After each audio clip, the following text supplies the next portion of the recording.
Pinaghahandaan na ng mga senador ang debate bukas sa plenary tungkol sa impeachment ni VP Sara. Bahala kayo.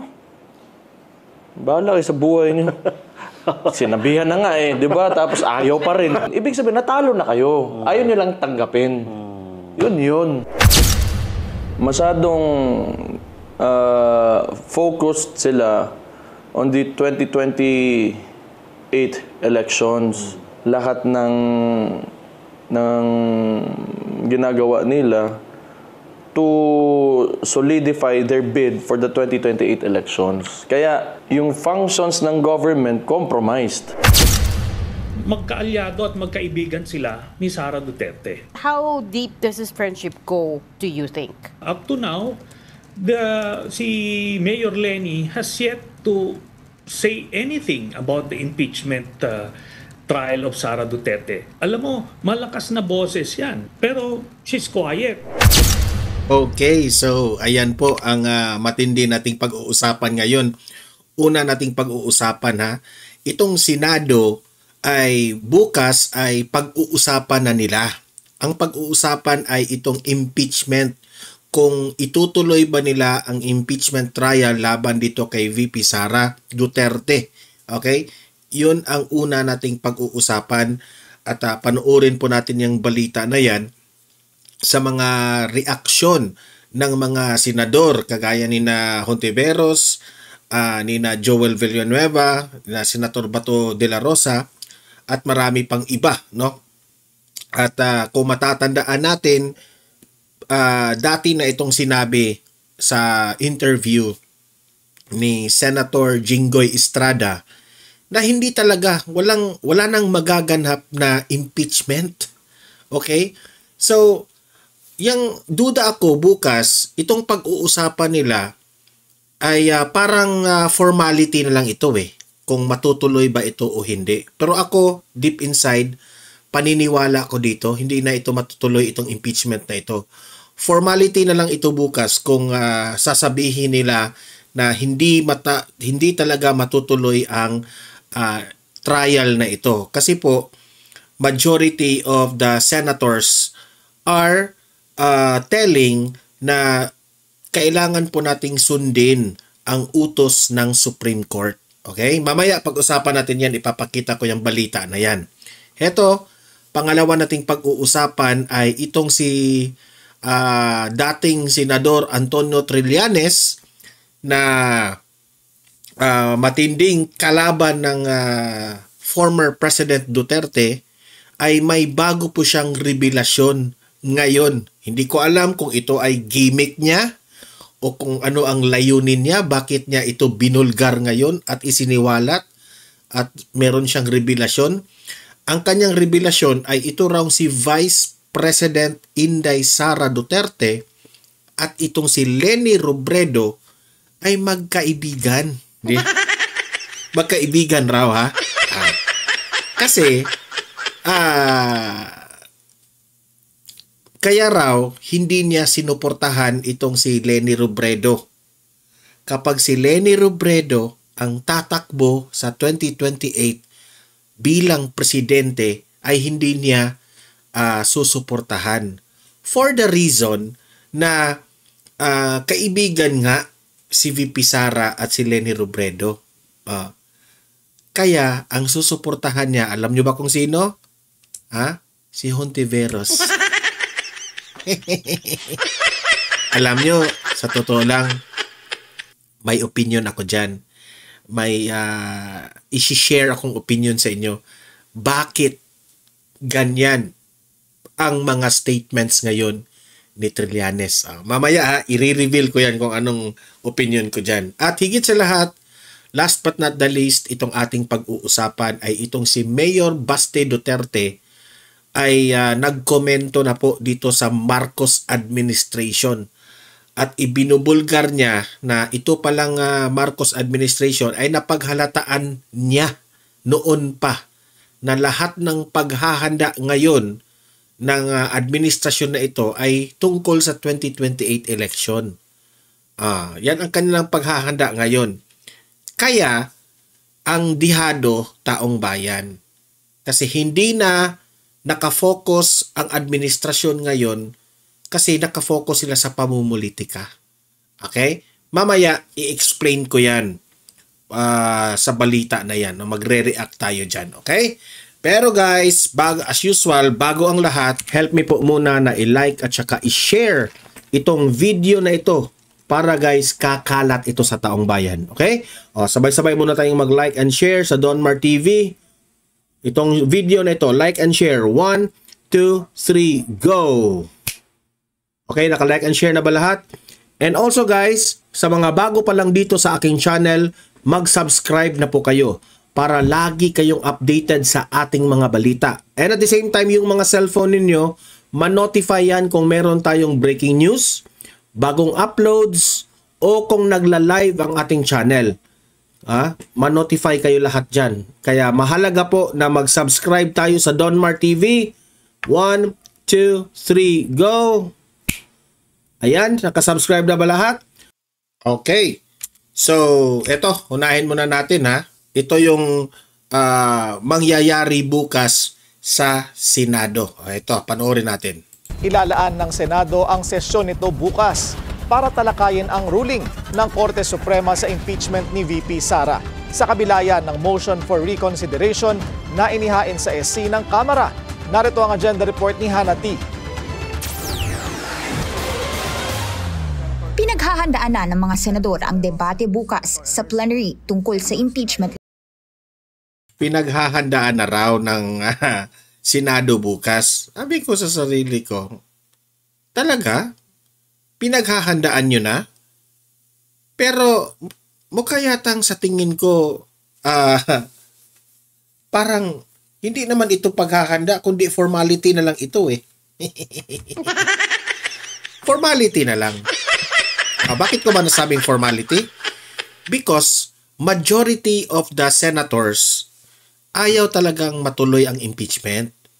Because the number one reason, kailangan po silang sumunod sa utos ng Supreme Court. Remember, ang Supreme Court is the highest court of the land. Kung hindi ka susunod dito, bobo ka na talaga na pagkasenador. May mga ilan dyan eh. Kung hindi ka man bobo, ibig sabihin ay pamumuliti ka. Di ba? Alam nila yan eh.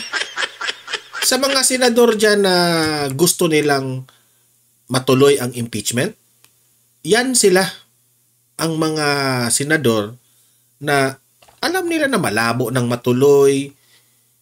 Supreme Court has already seen what is in the inside of that impeachment trial na wala. Lahat ng ito'y pamumulitika. Ginagawa yan ng Supreme Court because ang Supreme Court is iniisip rin nila na malaking pera ang iwawaldas ng gobyerno kapag matuloy ang impeachment. Pero, hindi naman yan ang number one reason nila. Ang Supreme Court ay sumusunod lamang kung ano ang nakasaad sa batas. Kung ano ang nakasaad sa batas, yun lamang po ang resulta ng kanilang tiningnan nila ito ang impeachment na ito. Di ba? Hindi ko maiintindihan itong House of Representatives kung bakit umapila pa sila. Because itong Supreme Court na ito yung mag-interpret, magdidictate kung anong gagawin. Kumbaga, sila yung may alam sa batas, technicalities. Ngayon, heto, bukas, huwag niyong sabihin na matindi ang debate, bla bla bla bla bla bla. Iyang debate na yan, formality na lang yan bukas. Yun ang opinion ko dyan ha. Yun ang aking sariling paniniwala. This is formality kasi at the end of the day, magbotohan yan bukas. I don't know lang ha kung merong botohan pero majority of them, hindi yan itutuloy ang impeachment. Ni VP Sara. Priority daw ito, ani Senate Majority Leader Joel Villanueva. Definitely, that would be the only agenda as we have talked about. And syempre, may kanya-kanya din kaming mga posisyon, may mga appeals. Ang kilalang Duterte ally na si Senator Bato de la Rosa, 2 beses binasa ang 97-page decision ng Supreme Court na nagdeklarang unconstitutional ang impeachment articles. Pwede na ako. Okay, hindi naman ako nagmamagaling-galingan, no? Kundi may mga punto lang din tayo na... Ito rin isa pa sa aking na-analyze. Maraming nagtataka. Sabi dito, bakit magkaiba ang posisyon ng Senado at itong House of Representatives? Bakit raw magkaiba ang pananaw dito sa impeachment na ito? Unang-una, kasi maraming nagtatanong bakit itong Senado hindi sila sang-ayon sa ginagawa ng House of Representatives? Kung may nakikita man silang tinatawag nating talagang nilabag ni VP Sara na impeachable offense. Ito yung sagot. Sa House of Representatives kasi, ang leader doon ay si Martin Romualdez. Sino si Martin Romualdez? Kaaway o may kahidwaan ni Vice President Inday Sara Duterte. Ano ang pinag-aawayan nilang dalawa? Ang pinag-aawayan lang nilang dalawa is that nagmamadali itong isa. Sino itong nagmamadali? Si Martin Romualdez. Nagmamadali na maging presidente. Kung hindi man presidente, nagmamadali na maging vice president. Yan sarili ko yang opinion. It's my own opinion. Yun ang nakikita ko na respect my opinion kasi si Martin Romualdez gustong ma-impeach itong si VP Sara. Kasi kung ma-impeach itong si VP Sara, pagpipilian ngayon ni Bongbong Marcos kung si Chis Escudero ba o si Martin Romualdez ba ang magiging vice president para mag-substitute kay VP Sara. Ngayon, ang tanong, sino ang pipiliin ni Bongbong Marcos? Ang pipiliin ni Bongbong Marcos, syempre naman, alangan naman kung si Chis Escudero ang kanyang pipiliin. Hindi naman siguro kasi si Chis Escudero may konti pang kinampihan yung Duterte Black sa Senado. O pipili ba si Bongbong Marcos dito kay Martin Romualdez? Pinsan niyang buo. And at the same time, ito yung kadugo niya. Ito yung tumulong sa kanya ngayon sa mga issues. So, we therefore conclude na merong nagmamadali. Wala nang iba kundi si Tambalus. Kaya nga tinawag na Tambaluslus yan ni VP Sara Di ba? Tambaluslus talaga. Kaya, ang tanong, bakit magkaiba ang posisyon ng House of Representatives at ang Senado? Kasi itong Senado, wala kasing nangarap maging Vice President o maging Presidente. Walang nangarap sa kanila. Di ba? Kasi ika nga, ang isang tao gusto yang tumakbong presidente kung ang taong bayan na ang nag-udyok sa'yo na gustong maging presidente. Karamihan sa mga nagdaang presidente, naging presidente sila o tumakbo sila bilang presidente kasi marami kang supporters na gustong mag-udyok sa'yo, no? Nag-udyok sa'yo para maging presidente. Pero itong kaya sa House of Representatives, fair sila. In fairness to them, fair sila. Nakikita ng Senado na there is something wrong. May pamumulitikang involved.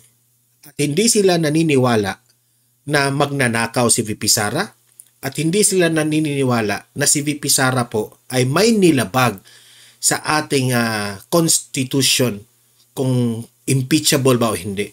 Kasi talking about impeachable offense, mas maraming impeachable offense itong ating Pangulong Bongbong Marcos kung tutuusin.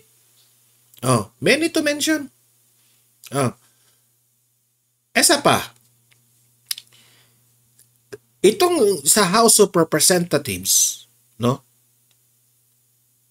Yang mga, Don Mar, ito yung argumento namin, Don Mar, bakit itong mga kongresista, bumoto naman. Majority of the congressmen and women sa House of Representatives, binoto na ma-impeach itong si VP Sara. Yes. Ito pang isang rason. Binoto nila si VP Sara. You want a real talk? Wala silang choice. They have to vote VP Sara for impeachment. Kasi binabantayan yan. Nagbabantay ang Kongreso kung sino ito mga bumoto for impeachment or not for impeachment. Kasi, pinulgar na nga yan ni Toby, sino yun? Si Toby Tiangco ba yun? Nakalimutan ko yung pangalan. I hope I'm correct.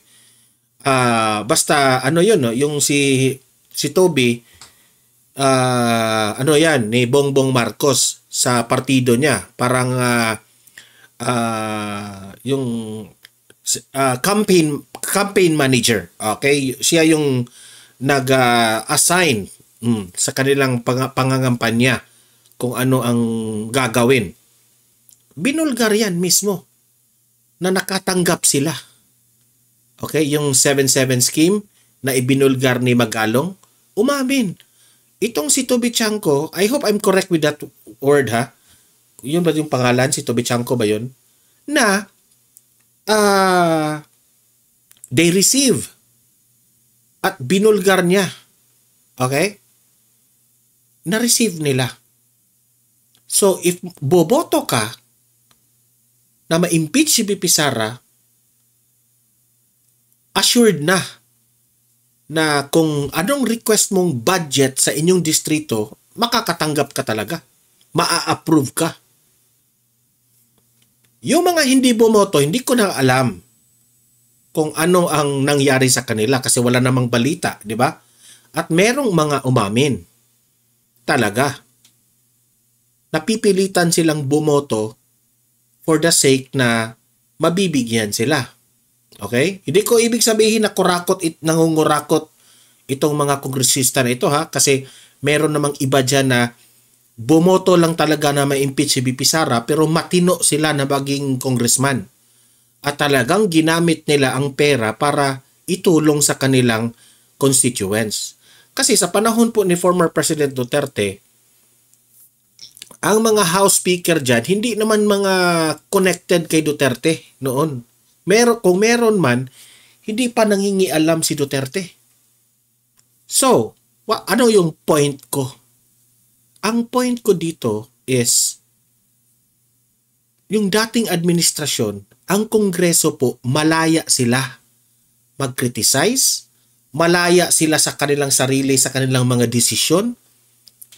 Ang ginagawa ng House Speaker doon sa dating administrasyon ni FPRRD, yung mga budget na yon, tinitingnan kung itong budget na ito, karapat-dapat ba itong proyekto na ito, useless ba ito na proyekto, saka kabibigyan ng budget. Kumbaga, totoong nagtatrabaho. You get what I mean? Totoo sila sa kanilang trabaho. Kasi merong iba dyan ngayon, kahit yung mga proyekto nila, useless na yung proyektong ipinatayo nila. Basta lang makaproyekto sila, itatayo yan, i-approve yan kasi bumoto ka na i-impeach si VP Sara. Delikado at kawawa ang taong bayan. Kasi pera ito ng taong bayan. Ang isang merong mga kongresistang mga julul na mga gumagawa ng kabalastugan, nagtatayo ng kung ano-anong pinatayo na Oh, yung mga kung anong mga ipinatayo nila, like nagtatayo ba sila ng karsada na walang dumadaan o nagtatayo ba sila ng bridge na kahit walang river, nagtatayo ng bridge. Example lang ito ha. Nagtatayo sila ng river na walang bridge kasi doon sila nagkapera. Kasi itong mga contractors nila, bibigyan yan sila. Okay? Oh, wala tayong mapangalang maibigay nga kasi wala naman tayong alam, pero yun ang nag-circulate na practice sa Pilipinas. Yan ang pinapractice ng Pilipinas. Maraming mga nag-leak na mga usap-usapan na ganun di umano. So doon sa Kongreso, I hope na itutuhanin ni Bongbong Marcos na imbestigahan itong mga proyekto na mga nanghupa na mga flood control projects na hindi gumagana. Tingnan natin kung tutuhanin niya yan. Kasi nagmamayabang pa itong si Romualdez we are not defensive. We are here for talagang hahanapin yung sino itong mga pumalpak dito sa mga proyektong. Tingnan lang natin yung mga sinasabi nyo ha. Baka budol na naman yan eh. So, ganun po. Magkaiba ang Senado at ang Kongreso sa pananaw sa impeachment. Kasi itong mga nasa Senado, hindi po ito hawak leeg ng Martin Romualdez. Iyan lahat yan sa Kongreso. Wala na. Hawak na yan lahat. Puppet na yan lahat ni Romualdez. Whether you like it or not, magbasagan na tayo ng trip dito. Ano tawag dyan? Mag-real talk na tayo dito. Kayong mga taga-kongreso dyan, puppet na kayo lahat. Puppet na kayo. Itong sa Senado, itong mga sina Hontiveros, iba namang agenda niyan eh.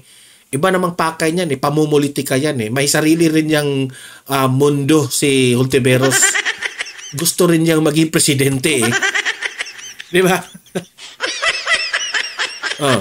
Sa totoo lang ha. Example, if ma-impeach itong si VP Sara, kung ma-impeach si VP Sara, si Hontiveros tatakbong presidente. At itong si si Martin Romualdez, it's Hontiveros versus Martin Romualdez. Fighting for presidency. Mangyari yan. At sabi ko sa inyo, matatalo pa yan si Martin Romualdez kay Hontiveros. Matatalo pa yan kasi itong si Hontiveros, merong kakamping dito. At si Martin Romualdez, wala yan. Walang numero yan. Okay? Kahit hawak niya ang mga lieg ng mga kongreso, ang mga kongreso, hindi nila mapipilit ang kanilang mga constituents to vote for Martin Romualdez. Tingnan niyo si Martin Romualdez, gaano kaliit ang boto niya sa kanyang lugar. Mas malaki pa nga yung sa kanya, governor doon, mas malaki pa yung botos. Nakakahiya eh. Yun ang sa pagkakalam ko ha, kasi I think na-overlook ko ba, pero mas marami pa yung votes ng governor doon kaysa kanya. Kasi wala, isinusuka na yan sa kanilang lugar eh. Bakit ito? Ipapalabas, depende sa mga puntos na ilalabas nila. That would be a debate, di ba? Handa muna raw siyang makinig sa anumang opinyon ng mga kapwa-senador bago umabot sa muling motion na wag lang ituloy ang paglilitis. Lalo na't nakapaghain na ng motion for reconsideration ang House of Representatives sa SC. Pero kung siya ang tatanungin, dapat respetuhin na lang ang ruling ng Korte Suprema. 4 na senador ang ngayon kinekwestiyon nito, kabilang sina Senators Risa Hontiveros at Bam Aquino. Anila, there should be no rush to decide on the impeachment. 4 versus 20? 4 against 20? Maging-mainit ba yan? Yun ang ni Senator Bato ha. 4 yung gustong ma-impeach. 4 yung gustong matuloy ang impeachment. At 20 senators yung ayaw na matuloy ang impeachment. So yun ba yung mainit na debate? Wala nang pagdidibatayan yan. Ha?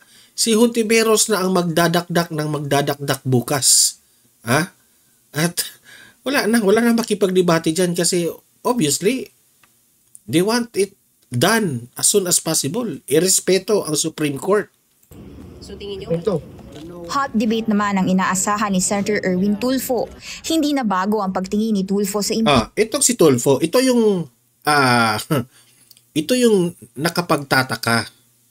Kasi noong nandun pa siya sa Kongreso, itong si Erwin Tulfo, hindi siya bumoto. Remember hindi siya bumoto for impeachment ni VP Sara doon sa Kongreso.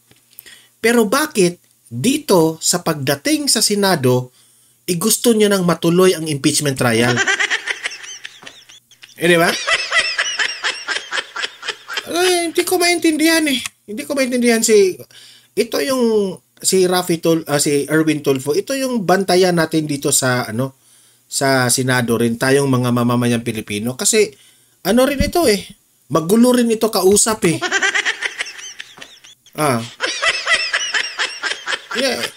Di ko nga maintindihan si Erwin kasi nung hawak pa yung lieg niya doon kay Martin Romualdez, hindi niya binoto si VP Sara na ma-impeach.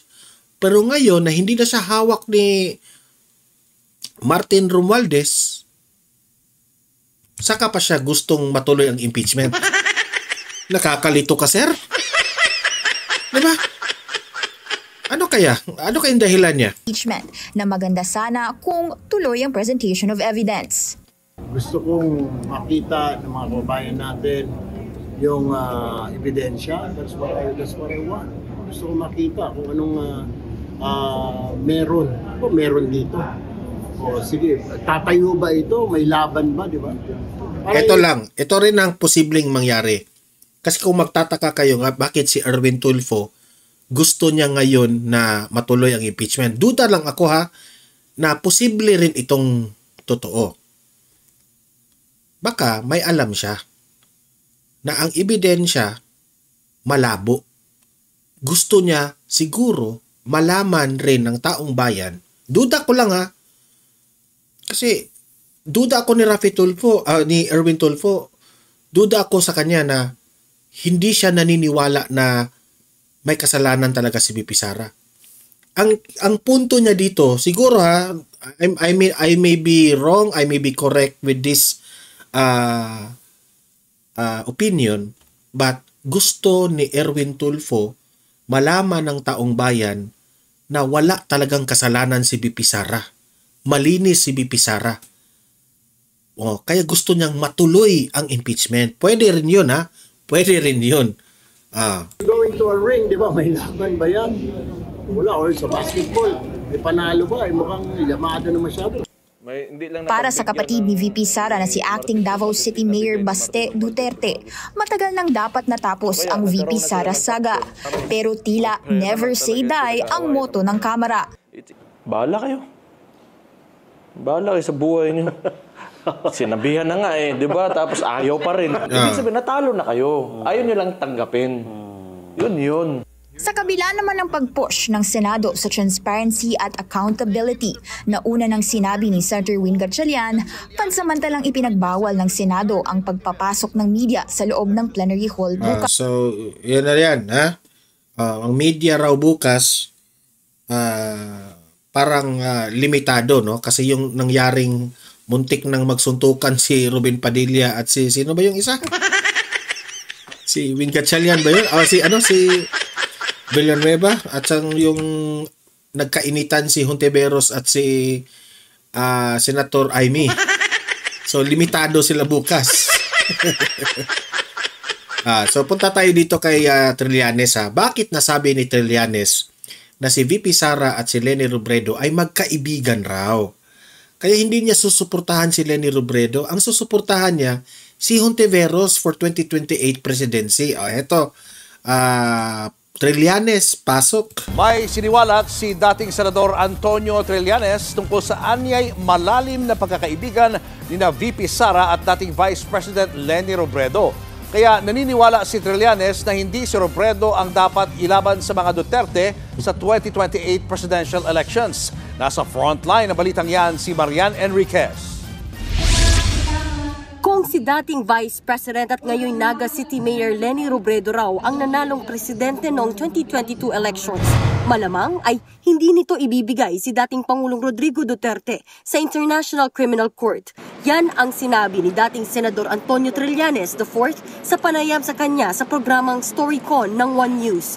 Sinabi raw yan sa kanya ni Mayor Leni noong nakaraang eleksyon. Bukod sa dating bise, ayaw din daw ni Senator Bam Aquino sa ICC. Sinabi nila na ang position nila sa ICC ay hindi nila i-recognize yung jurisdiction at hindi nila ibibigay si Digong sa ICC kung naging presidente si Leni. Nire-request yan sa akin nila Bam Aquino na baka daw kung pwede daw i-delay yung pag-issue ng arrest warrant kay Digong dahil baka daw makakaapekto sa kandidatura nila.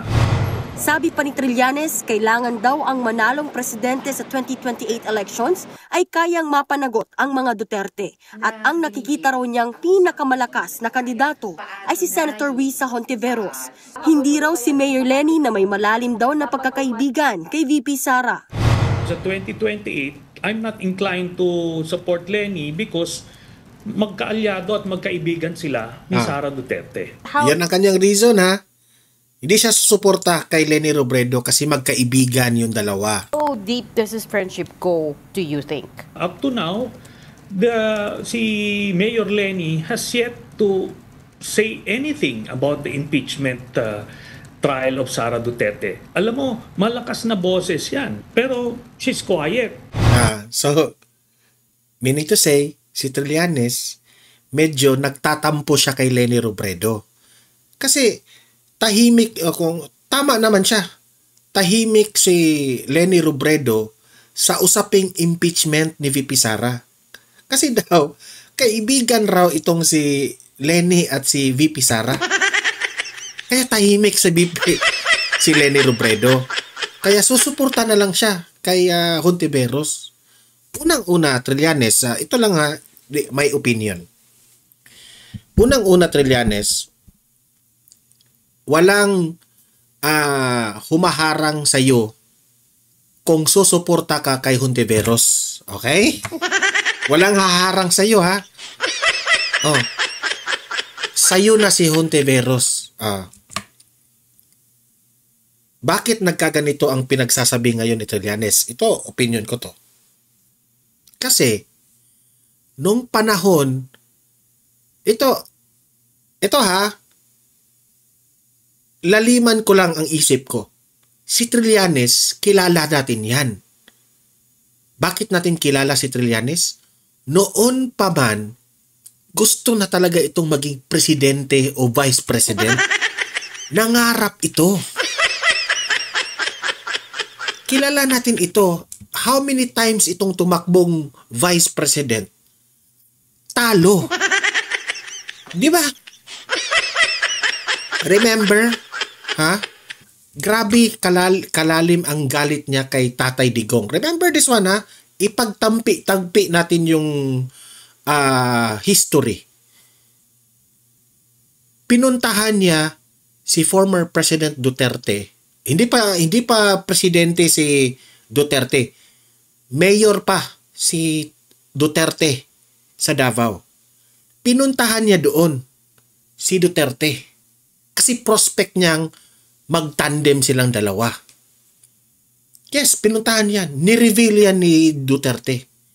Di ko lang alam kung siya ba ang presidente at si Duterte yung vice president. Or vice versa, si Duterte yung president at siya yung vice president.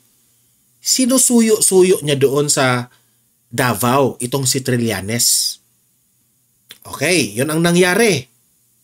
Ngayon, kasi at that time, mainit talaga ang pangalan ni Tatay Digong. That was 2016. 2015, 2016, 2015, 2016, mainit na mainit ang pangalan ni Tatay Digong for president. Kasi grabe yung ginawa sa Davao eh. Kaya siya atat na atat makig-tandem ni Duterte. Kasi at that time, wala pang gustong makipag-tandem kay Duterte. Wala pang nakaisip. Pumunta siya doon. Paano? Pagkatapos doon, ni-reject siya ni Duterte. Ni-reject siya. Okay, ito yung tunay na nangyari ha. Ni-reject siya ni Tatay Digong. Ngayon, pag-reject niya, ito namang si Alan Peter Cayetano, suyo ng suyo rin na gustong maging tandem. Vice President si Cayetano, President si Duterte. At meron pa, si Bongbong Marcos, pumunta rin doon sa Davao. Nakisuyo rin kay Duterte, makitandem rin, no? Gusto maging Vice President at President si Tatay Digong. Ganyan po kainit ang pangalan ni Tatay Digong at that time. Ha? So, yun ang nangyari, ha? Ang pinili ni Duterte, alam na natin kung sino. Si Alan Peter Cayetano ang pinili niya. Kasi, sabi raw ni Tatay Digong, ha? Buntot ng buntot itong si Alan Peter Cayetano. Kahit sinabi na ni Tatay Digong na ayaw ko maging presidente, ayaw ko maging presidente. Sa lahat ng sumusuyo kay Tatay Digong, si Alan Peter Cayetano ang nakikita niya na talagang sincere na makipag-tandem at hindi plastic sa kanya at that time. Okay? So, nag-decide nung si Martin Dino ba yun? Si Martin, noong, di ba? Si Tatay Digong, ang tinakbuhan niya ay mayor. Nag-substitute lang siya kay Martin Dino. Okay?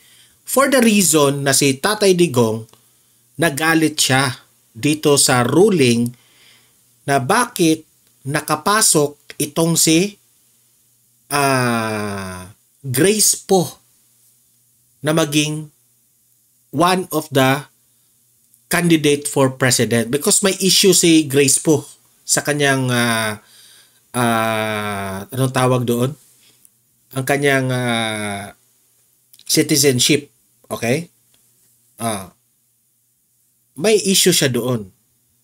Hindi yan pwede sa ating konstitusyon na isang questionable pinagdidebatehan yun, di ba? At naniniwala si Tatay Digong na hindi maayos ang desisyon doon sa COMELEC kay Grace Poe. Kaya tumakbo siya, nagalit siya.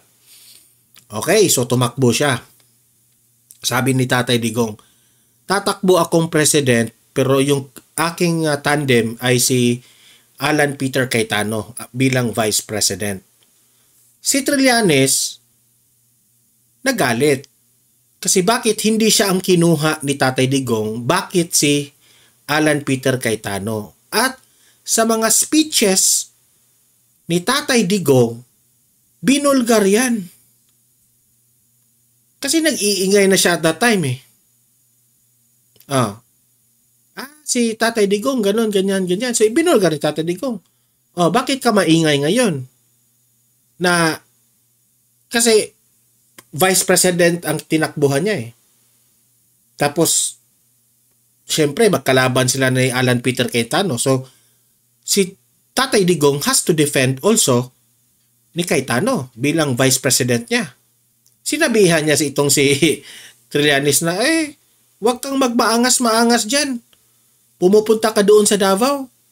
Suyo ka ng suyo sa akin maging tandem. Para kang aso, ganun, ganyan. Nagalit. Malalim ang galit niya sa mga Duterte. Ngayon, the same thing with Leni Robredo. Anong nangyari kay Leni Robredo? Si Leni Robredo, ang kinuha niyang vice president ay si Kiko Pangilinan.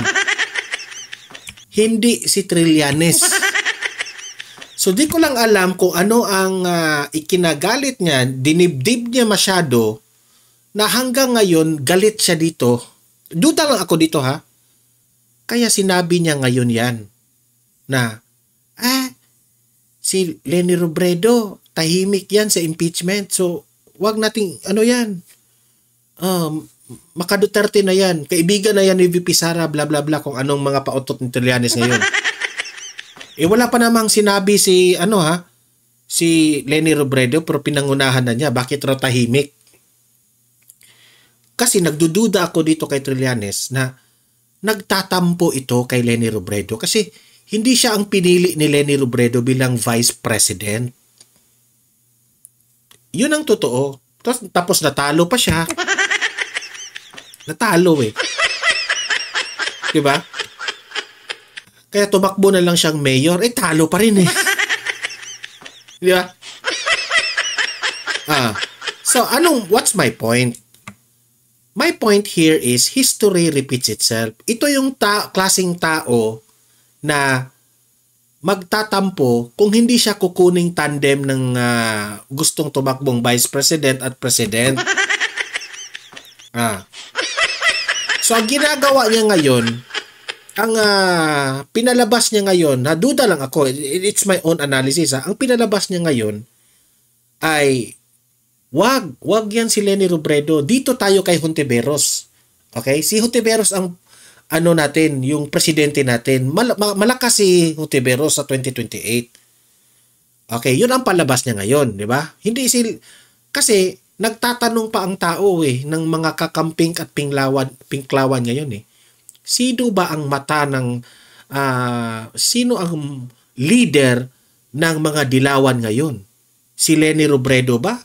O si Hontiveros? So siya, dapat rin siyang magsalita. Punta tayo dito kay Hontiveros. Si Hontiveros kasi ganun, may capacity, bla bla bla. Si Leni Robredo, hindi yan. Kaibigan yan ni VP Sara. Wag. Hindi ko susuportahan yan sa 2028. Ganun yung plastada niya, Kasi, duda ako rito ni Trillanes. Duda ako, Kasi matagal na itong nangarap maging Vice President. Di ba? Matagal na itong nangarap maging Vice President o Presidente. Susuyuin na naman niya itong si Hontiveros. Duda ako sa 2028, baka gusto niyang makipagtandem kay Hontiveros. Hontiveros for President, siya naman Vice President.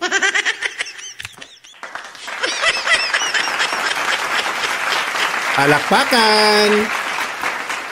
Yan ang analysis ko dyan Sa analysis kong ito, pwede akong magkamali. Pero yun ang nakikita ko Gusto rin ito Mataas rin ang pangarap nitong taong to Mataas rin. Kaya ngayon, unti-unti na niyang ipamukha sa mga dilawan na itong babaeng itong si Leni Robredo ay Duterte na ito. Duterte na ito. Kaibigan sila ni VP Sara. Kita nyo, tahimik siya. Wala siyang pakialam. Alam mo, Trillanes, tahimik yan si Leni Robredo kasi nagko-concentrate yan sa kanyang pagiging mayor. Hindi yan kagaya sa'yo na tahol ng tahol. Di ba? Yung pumutok yung issue na si VP Sara bumisita sa bahay ni Leni Robredo. Hindi mo nga makikita na si Leni Robredo, tahimik nga siya doon Wala siyang sinabi. Alam niyo ba kung sino yung nagpuputak at nagtatahol doon? Yung sira ulo rin na spokesperson ni Leni Robredo. Mas siya pa ang kahit walang sinabi, nakalimutan ko yung pangalan nun Kahit walang sinabi si Leni Robredo, siya pa yung nagmamagaling. Nagpapa-interview. Na wala naman siyang alam. Kalimutan ko yung pangalan yun. Aso rin yun Kagaya rin yun ni Trillanes. Tawag doon? Yung ugaling aso ba? Leni Robredo. Leni Robredo, ito yung payo ko sa iyo Kung may plano kang tumakbong president or vice president sa 2028, wag mo na yung kunin na spokesperson. Yun as isa sa dahilan na nasira yung pangalan mo. Kalimutan yung pangalan, ha? Yung spokesperson ni Leni Robredo. So, nasa inyo na yan, ha? Maniniwala kayo sa akin sa hindi. Basta, yun ang analysis ko doon. Wala pang komento rito sina Mayor Lenny, Senator Bam at VP Sara. Nagbabalita mula sa wala pa. Alam ko si VP Sara hindi yan magkokomento eh. Si Lenny Robredo, di ko lang alam ha kung puputak ba si Lenny against Trillanes. Pero sure na ako dyan. Ang pangarap na hindi natupad. Goodbye. Trillanes. Ito, punta tayo dito ha, kay Basti Duterte. Ito yung banat niya sa administrasyon. Hindi suntok, kundi tirada ang pinakawala ni Davao City Acting Mayor Baste Duterte laban sa administrasyon. Lahat daw na ginagawa nito ngayon, pagpapabango lang para sa 2028 elections. Narito ang agenda report ni Francis Folve. Bago pa umere ang podcast ni PBBM nitong Lunes ng gabi, una nang bumanat si Davao City Acting Mayor Baste Duterte sa kanyang YouTube channel. Pinuna niya ang ika-4 na sona ng Pangulo. Tagal ko na sinasabi yan. Simula pa lang ng itong nagpa-podcast tayo na masyadong focused sila on the 2028 elections. Tapos lahat ng movements ng administration are, inaano nila pinopoliticize nila lahat ng ginagawa nila to solidify their bid for the 2028 elections. Kaya yung functions ng government compromised. May hirit din si Baste sa mga congressman na dumalo sa SONA. Hindi mo nakinig yung mga yun. Basta every time pumalakpak yung mga congressman, pasalamat sila, si BBM talaga yung presidente ngayon. Kasi wala busog kami busog. Madali lahat Basta luhod lang kami dyan.